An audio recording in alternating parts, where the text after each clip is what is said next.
सरकार में जो मर्जी पहनने की आजादी थी। अफगान में अमीर अमानुल्लाह खान का शासन था। उस समय एक नया ड्रेस कोड लाया गया जिसमें औरतों के ऊपर छोड़ा गया कि वो चाहे तो पर्दा करें, चाहे तो पर्दा ना करें, उनका मन हो वैसे कपड़े पहने। अमानुल्लाह खान की एक लाइन बहुत मशहूर थी, धर्म में ये जरूरी नहीं कि औरतें अपने हाथ, पैर और चेहरा ढके। मतलब साफ था, पर्दा करना जरूरी नहीं है। जिस तरह की खुली सोच महिलाओं के प्रति अमानुल्लाह खान की थी, वैसी ही सोच उनकी पत्नी क्वीन सोराया की थी। क्वीन सोराया का एक बयान है जिसमें उन्होंने कहा था कि मत सोचिए सिर्फ मर्द देश की सेवा करें। इस्लाम के शुरुआती दिनों में औरतों ने बढ़ चढ़कर समाज की सेवा की है। हमें भी अपने देश के विकास में हिस्सा लेना है, लेकिन ये बिना पढ़ाई लिखाई के होगा नहीं। इसलिए घरों से निकलिए, ज्ञान हासिल कीजिए। ये महिलाओं के लिए आगे निकलकर कुछ करने का मौका था।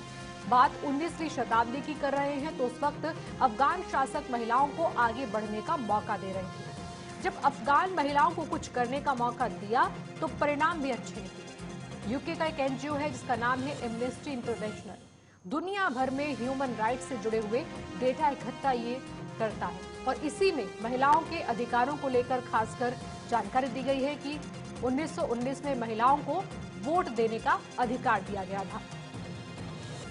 1923 में उनकी पसंद से शादी करने का कानूनी अधिकार भी महिलाओं को दे दिया गया था। 1928 में एक ग्रुप तुर्की में स्कूल अटेंड करने लगा था। इसके बाद से महिलाएं बढ़ चढ़कर ऐसी एक्टिविटी में हिस्सा ले रही थी। 1940 से 50 के बीच वो दौर आ गया जब महिलाएं नर्स बनने लगी, डॉक्टर, टीचर्स बनी। 1959 से 1965 तक सिविल सर्विसेज में भी पार्टिसिपेट कर रही थी। स्पोर्ट्स में भी लड़कियां जाने लगी।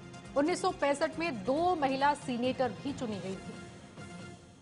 1966 से 71 के बीच अदालतों में 14 महिला जज भी पहुंची। 1960 तक तो 8% महिलाएं बाहर जाकर नौकरी भी करने लगी थी। अफगान महिलाओं का स्टाइल और फैशन उस समय चर्चा का विषय बन गया था। हर तरफ वो सुर्खियां बटोर रही थी कि अफगानिस्तान के अंदर महिलाओं का दौर बदल रहा है, समय बदल रहा है। लेकिन 1919 से 1978 तक सब कुछ सही था। महिलाओं को मर्दों के बराबर अधिकार मिल गए थे। हर काम करने की उन्हें छूट दी गई। दुनिया में अफगानी महिलाएं नई पहचान बनाने लगी। सब तरफ उनकी चर्चा हो रही थी। लेकिन वक्त बदला तो हालात भी बदले और कब्जा लेते ही तालिबान ने कहा कि शरिया कानून लागू हो गया है। मतलब महिलाओं की जिंदगी 4 दीवारी में कैद हो गई। शरिया कानून सुना तो होगा आपने, लेकिन ये है क्या भला जिसको लेकर दुनिया चिंतित होती है जब जब नाम शरिया कानून का आता है।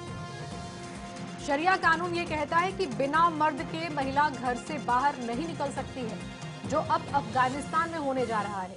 घर से बाहर निकलते वक्त पर्दा नहीं करना अपराध माना जाता है। इस कानून के तहत किसी मर्द डॉक्टर से महिला चेकअप नहीं करा सकती है। इसके अलावा भी घर के अंदर के काम के अलावा महिला कोई बाहरी काम नहीं कर सकती। उसे इस कानून में ऐसी इजाजत ही नहीं है। कोई भी लड़की स्कूल कॉलेज में पढ़ाई नहीं कर सकती। शरिया कानून लागू होगा तो अफगानिस्तान में ये तस्वीर बनेगी। किसी खेल में हिस्सा लेना तो बहुत दूर की बात है, स्टेडियम जाने पर भी महिलाओं के पाबंदी लगी है। इसके अलावा महिलाओं के संगीत सुनने पर, सिनेमा देखने पर भी शरिया कानून में पाबंदी का जिक्र है। महिलाएं अपनी पसंद से शादी भी नहीं कर सकती हैं। वो अधिकार जो अफगानिस्तान में एक लंबी लड़ाई के बाद मिले थे, शरिया कानून के जरिए लोगों से, उन महिलाओं से खासकर छीन लिए गए।